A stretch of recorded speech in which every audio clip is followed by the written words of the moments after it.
Consider பண்ணி கண்டிப்பா அப்படி ஒரு வாய்ப்புனா பண்ணி கொடுத்துருங்க. ஏன்னா அவங்க சொல்ற அந்த காஸ்ட் அதிகமா இருக்கு இல்லையா, அந்த டிஃபரன்ஸ் நம்ம கவர் பண்ணணும்னா இதுதான் நம்மளுக்கு முக்கியமான விஷயம்.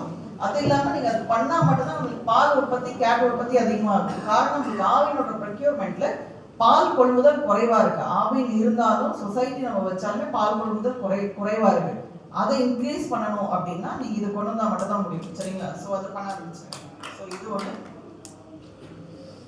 இது இல்லாம நோ ரூம் ஆப்னு ஒன்று சொன்னீங்க சார்.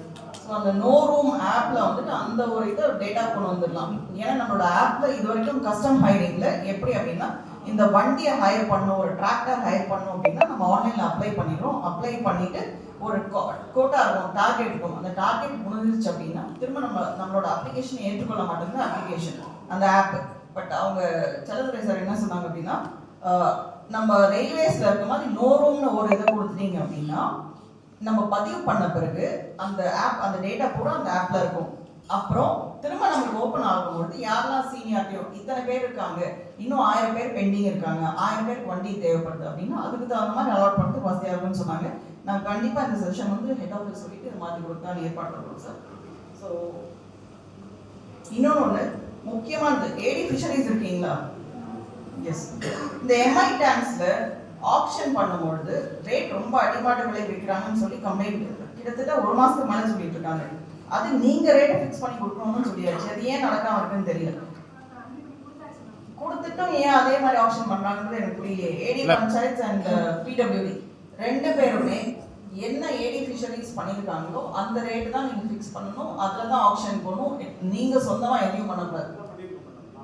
அப்ப என்ஷூர் பண்ணிக்கோங்க. இல்ல டபிள்யூஆர்டி இல்ல மேடம், இப்ப ரூரல் டெவலப்மென்ட் தான் மேடம் அவங்களா ஏடி பஞ்சாயத்து என்ஷூர் பண்ணுங்க. சரிங்களா? ஏடி ஃபிஷரிஸ் என்ன ரேட் கொடுத்துருக்காங்க அதுதான் வரணும். அங்க லெட்டர் கொடுக்கறதில்ல மேடம். பண்ணக்கூடாது மேடம் அங்க ஃபிஷரிஸ் லெட்டர் கொடுக்கறதில்ல. இவங்கள 500 150 பண்ண முடியாது. அப்படி பண்ணீங்க அப்படின்னா அது டேக் ஆக்ஷன். நான் நடவடிக்கை எடுப்பேன். முதல்ல கம்யூனிகேட் பண்ணுமா, அசஸ் பண்ணி கம்யூனிகேட் பண்ணணும். அதுல மட்டும் தான் ஆப்ஷன் பண்ணணும். அதை என்ஷூர் பண்ணணும். ஓகேங்களா? எனக்கு ரிப்போர்ட் வந்துருங்க, ரிப்போர்ட் கொடுத்துருங்க. ஓகே. ஸோ ஓகே,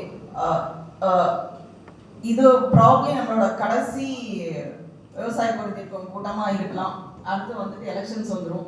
இன்னும் ஒரு 3 மாதங்கள் நம்ம கண்டிப்பாக எலெக்ஷன்ஸ்ல இது நடத்த மாட்டோம். அதுக்கப்புறம் மாவட்ட ஆட்சியர் மாறலாம்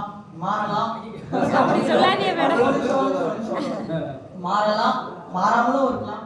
அது தெரியாது, நமக்கு தெரியாது. பட் அப்படி இருந்தாலும் இதுவரை இந்த கிட்டத்தட்ட வந்துட்டு நான் கரூர்லேயே ஒரு 4 வருஷம் கிட்ட ஒர்க் பண்ணியிருக்கேன், நீல்கிரிஸ்ல ஒர்க் பண்ணியிருக்கேன், சென்னையில் ஒர்க் பண்ணியிருக்கேன், நிறைய இடத்துல இருக்கேன், திருவள்ளூர்ல ஒர்க் பண்ணியிருக்கேன்.